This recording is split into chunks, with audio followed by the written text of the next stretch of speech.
Welcome to Reading Bear. Today we've got a story where OP's quiet farm sits next to a pushy HOA that thinks their rules reach past the fence line. I own a small farm that butts up against a shiny new subdivision with an HOA. My place came first by a long shot. It's pasture, a hay barn, a little orchard, some raised beds for vegetables, a couple of bee boxes, and a big old stock pond that my granddad dug back when diesel was cheap and nobody had ever heard the words Architectural Review Committee. I keep a few cows and some laying hens. It's not a giant operation, but it's enough to keep me busy and pay some bills.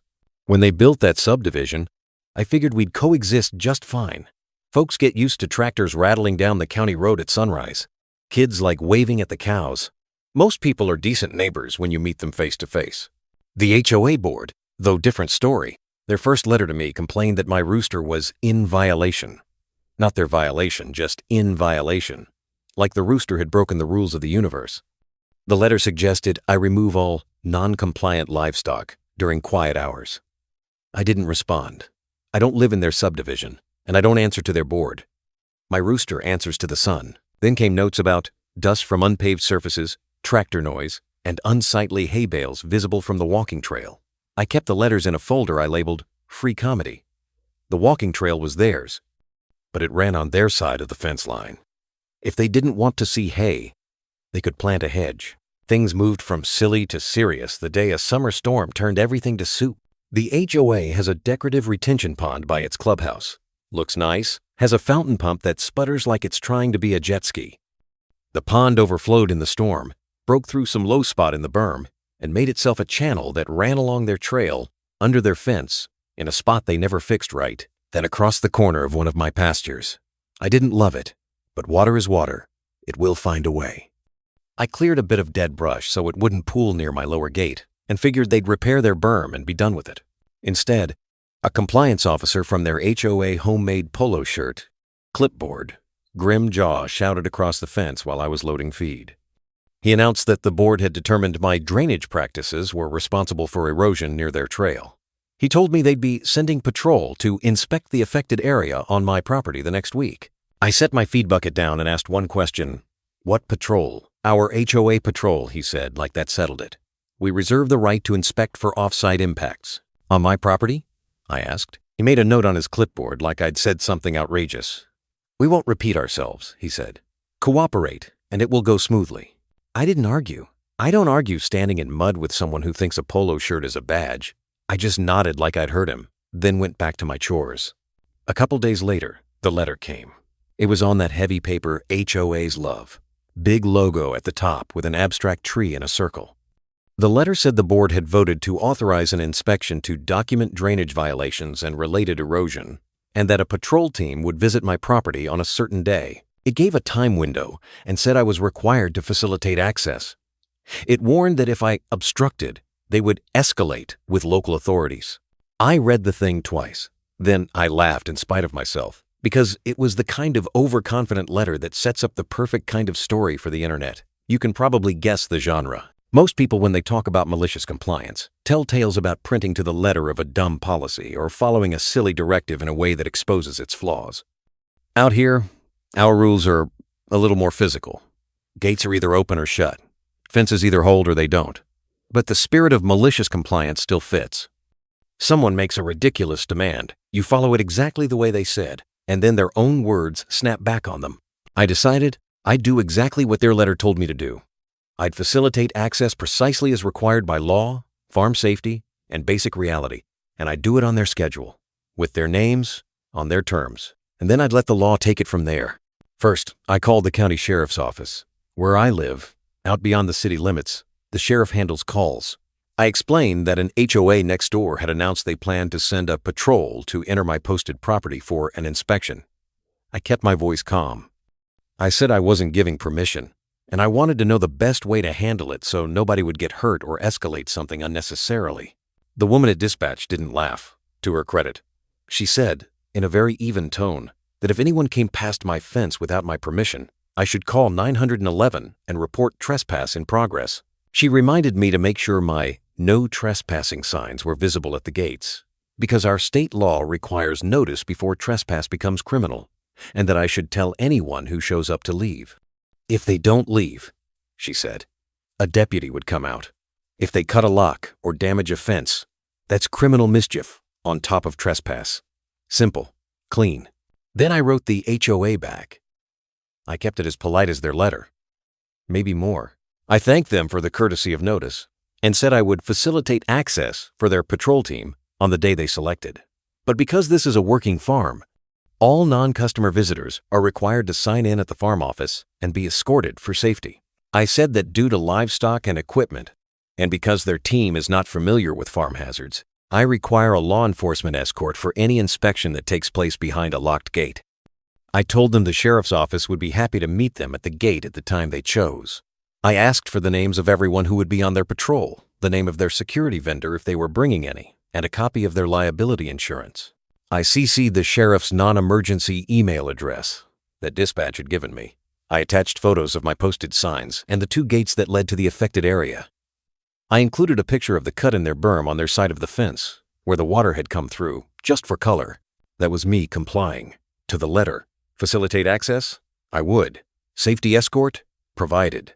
Documentation? Ready. And I wasn't going to block their plan. I'd just make them follow a couple of simple rules that already existed and protect my property. The day before their inspection, a man from their board called me. He introduced himself as the board president and asked if I could skip the theatrics and just open the gates. I said there weren't any theatrics. I said I'd be at the gate at the time they chose, with a sign-in sheet and my safety instructions, and then we'd wait 5 minutes for a deputy. He called that obstruction. I told him it was a farm, not a clubhouse, and I didn't want anybody wandering behind cows or around irrigation pipes. He said something about a common area easement. I told him if they had a recorded easement on my property, I'd be happy to read it and work with it, and he could email me the document. He didn't have it. He had a map. I said maps aren't easements. He hung up while I was still talking. That was fine. I had signs to check. The morning of, I moved my cows to the upper pasture so nobody would be in the way. I put the hens in their run and gave them fresh water. I rolled out a folding table at the main gate, set it just inside the fence line on my side, past a big red "No Trespassing Private Property" sign. I laid out a sign-in sheet, a copy of the HOA's letter where they'd announced their plan, and a single-page farm safety sheet I'd made that said, "No entry without escort. Stay on marked path." And follow directions to avoid injury. Nothing dramatic, just the kind of thing any lawyer would smile at. I also printed the sheriff's non-emergency number and put it next to my phone. I put on a hat and waited. They didn't show at the beginning of their time window. They were 20 minutes late, rolling up in a little convoy, a white SUV with OA magnets on the doors, a golf cart with amber flashers on the roof, and "Patrol Stick" on letters, and another car trailing that looked like someone's personal vehicle. The golf cart had a cooler in the back and a box of orange cones. Every person in the group wore a high-vis vest. The board president hopped out of the SUV like he'd been waiting his whole life to hop out of a labeled SUV. I raised a hand and said, "Good morning." He ignored the greeting and came right up to the gate. He looked at the table and the sign-in sheet and the copy of their letter like I'd tricked him with some elaborate magic. The woman driving the golf cart put on a pair of sunglasses and crossed her arms. A guy in a black security t-shirt stood back and scowled like he'd been hired to scowl. I told them the same thing I'd written in the email. I pointed out the sign that said the property was posted. I said their inspection would happen with a deputy escort, just like I'd arranged with dispatch, and I had already let the sheriff know what time they'd chosen. I said it was for safety. I asked for the names for the sign-in sheet. The president said there would be no sign-in, no deputy, and no delay. He said they had authority to inspect off-site impacts. I didn't argue. I had done my part. I had facilitated access exactly the way a sane person would do it. I had followed their letter and my farm rules. I had called the sheriff and posted my gates. I had told them to leave if they didn't want to follow the process. The president told the guy in the black shirt to open the gate. The guy in black glanced at me, then at the chain and lock. He pulled a set of bolt cutters off the golf cart like he expected this to be a normal part of a Saturday. He cut my lock like he was snipping a zip tie. He swung the gate a foot. The president grinned at me like he'd scored a goal. I didn't step forward. I didn't touch the gate. I didn't try to block them. I didn't want anyone yelling that I'd laid a hand on someone. I stepped back 2 paces, pulled out my phone, and called 911. I didn't bother with drama. I gave the dispatcher my name, the address, and said, calmly, that a group from the HOA next door had cut the lock off my posted gate and entered my private property after I told them the inspection would happen only with a sheriff's escort. I said I wanted to press charges for trespass and criminal mischief. The dispatcher asked if anyone was armed or if there was any threat. I said no, just an entitled group and a guy with bolt cutters. She said deputies were on the way and to stay clear and not escalate. Fine by me. The patrol rolled right in, past the big red sign and my folding table. The board president looked smug enough to power their fountain pump for a week. The golf cart followed, amber lights flashing like they were clearing the interstate. They drove down the dirt track along my fence, bumping a cone off the back, as if the cones were breadcrumbs they intended to follow back to a world where their rules mattered. I watched them pull up along the washout, where the stormwater had carved a new channel, and get out like a TV film crew arriving at a set. They snapped pictures. They pointed at my field like it had personally offended them. One of them measured something with a little wheel on a stick. The guy in black leaned on the fence and looked around like he was practicing to be bored. It didn't take long for the first deputy to arrive. A lot of these calls take a while out in the county, but I think the dispatcher understood that cut the lock changes the math. The cruiser came up the gravel and pulled across the driveway at an angle that blocked the path. Then a second cruiser tucked in behind. The deputies got out and took a second to read the big red sign at the gate, which made me feel like I wasn't crazy. The first deputy, older, calm, no nonsense, looked at the cut padlock on the ground by the gate. He looked at me. I held up my hands and said, in the plainest voice I could manage, that I had told the HOA I would facilitate an inspection with a deputy escort for safety, that I had asked them not to enter until the deputy arrived, and that they had cut my lock and driven onto my property anyway. I said I wanted to press charges. He nodded once and said he understood. He asked if the people down the track were the ones who'd entered. I said yes. He asked if I'd given them permission to enter. I said no. He asked if they had any recorded easement. I said they had none that I knew of. He pointed to my no trespassing sign and asked how long it had been there. I told him it had been there since before the subdivision existed, and that I'd replaced it last year when the old one faded. He nodded again. Simple. Clean. The deputies walked down the track to the group by the washout. I stayed by the gate. I could hear their voices bouncing back along the fence line. The board president turned, arms wide, like the deputies were old friends he was glad to see. He started in with the same confident tone he had on the phone. I didn't catch every word, but the gist was authority, inspection, and off-site impacts. Like if he said it 3 times, it would become true. The deputies were patient for a minute. Then the tone changed. I heard the older deputy ask, very clearly, if the group had seen the no trespassing signs. The president said something about public interest. The deputy asked who cut the lock. The guy in black said he did, and the board president said he had directed it. That was when the deputy's shoulders set in the way someone's shoulders set when you've moved from, let's talk this out, to, we're done here. The older deputy said the words I needed him to say. This is posted private property. You were told not to enter. You cut a lock to do it, and the landowner wants to press charges. He told them they were under arrest for criminal trespass and criminal mischief.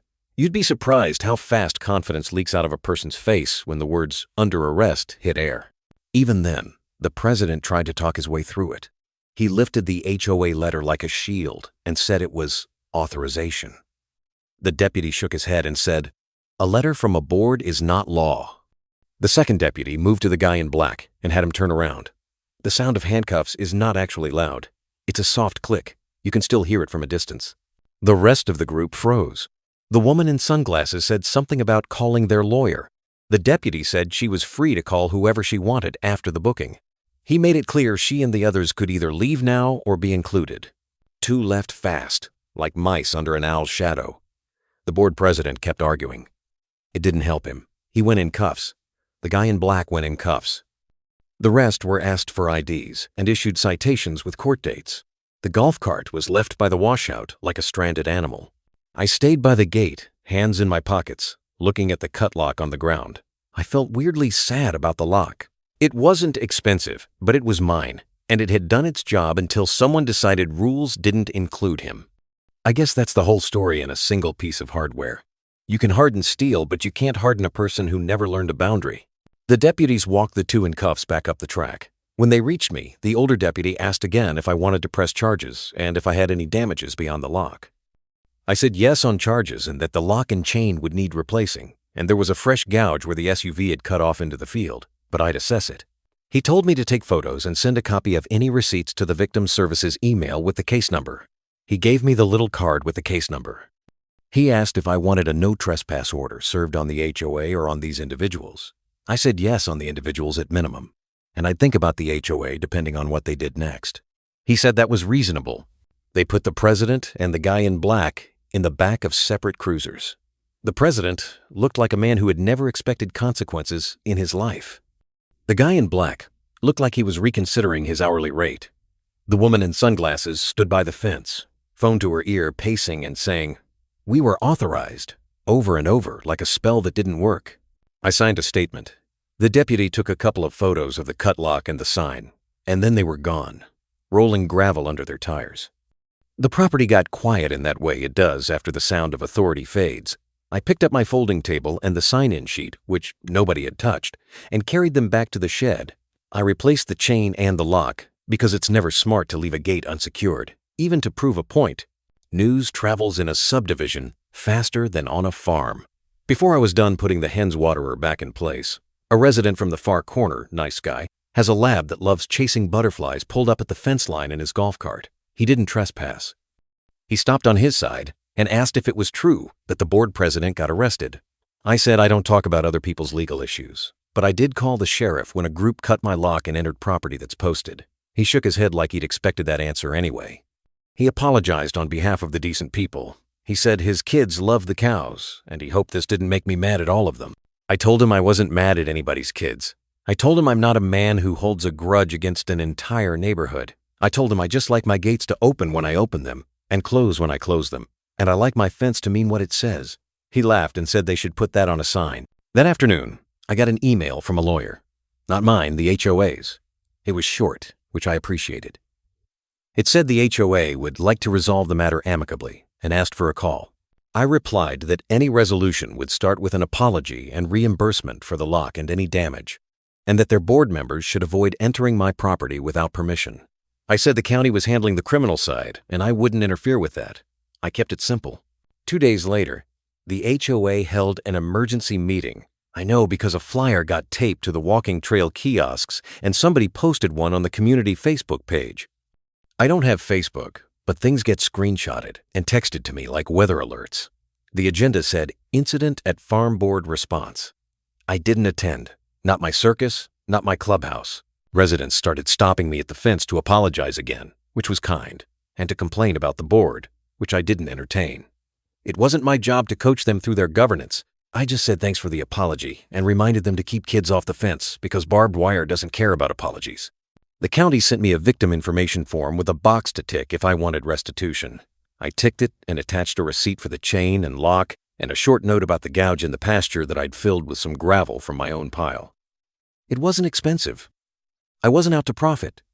I just wanted the line to be clear. You break it, you pay for it. You trespass, you face the consequence the law provides. If this were a short, neat story, it would end right there, with the cuffs and the cruisers and the HOA learning its lesson. But life is messier. There was more fallout, and there were more steps, and if you've ever dealt with a board that believes it has the right to command the world, you know it takes more than a single afternoon to unwind their certainty. The criminal side moved on its own timeline. The guy in black had another problem on top of trespass, because it turned out his security status didn't cover off-site activity the way he thought. The board president found out a booking photo does not care how many committees you chair.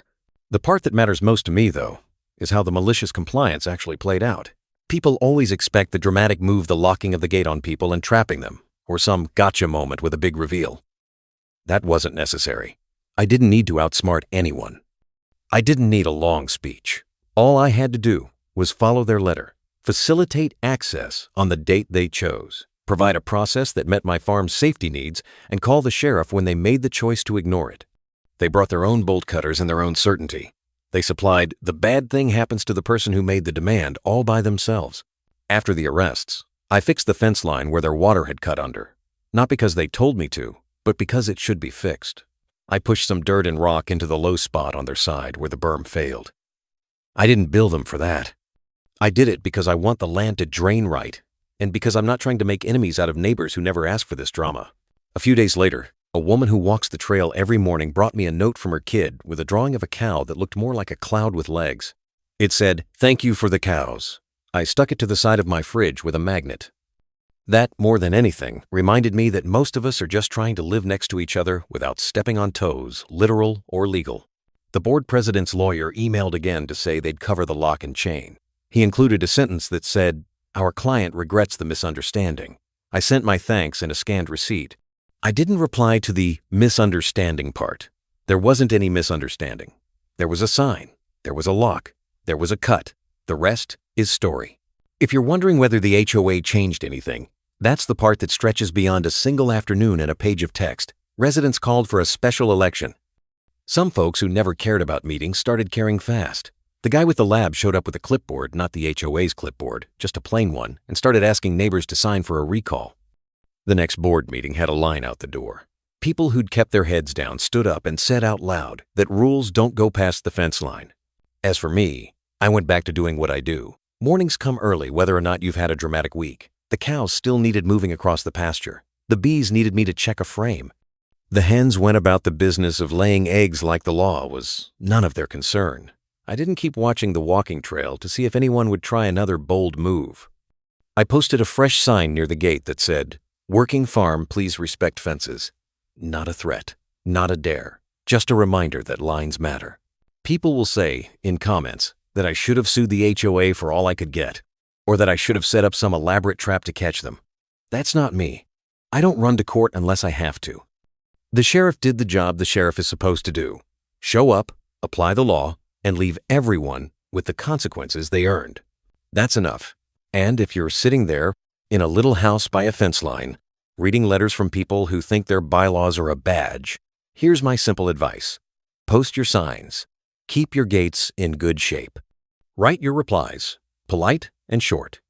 And when they tell you to facilitate access, do exactly that on the schedule you arranged with the deputy who's going to meet them at the gate. If they decide that means bolt cutters and bravado, the ending writes itself. There's more to how it shook out after the arrest board politics. A hearing, a very red-faced apology in a lobby with bad carpet, and a conversation with the county about the retention pond, but that's a long next chapter.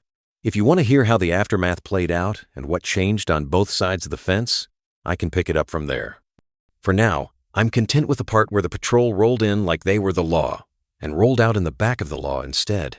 Anyway, thank you for watching. See you again tomorrow.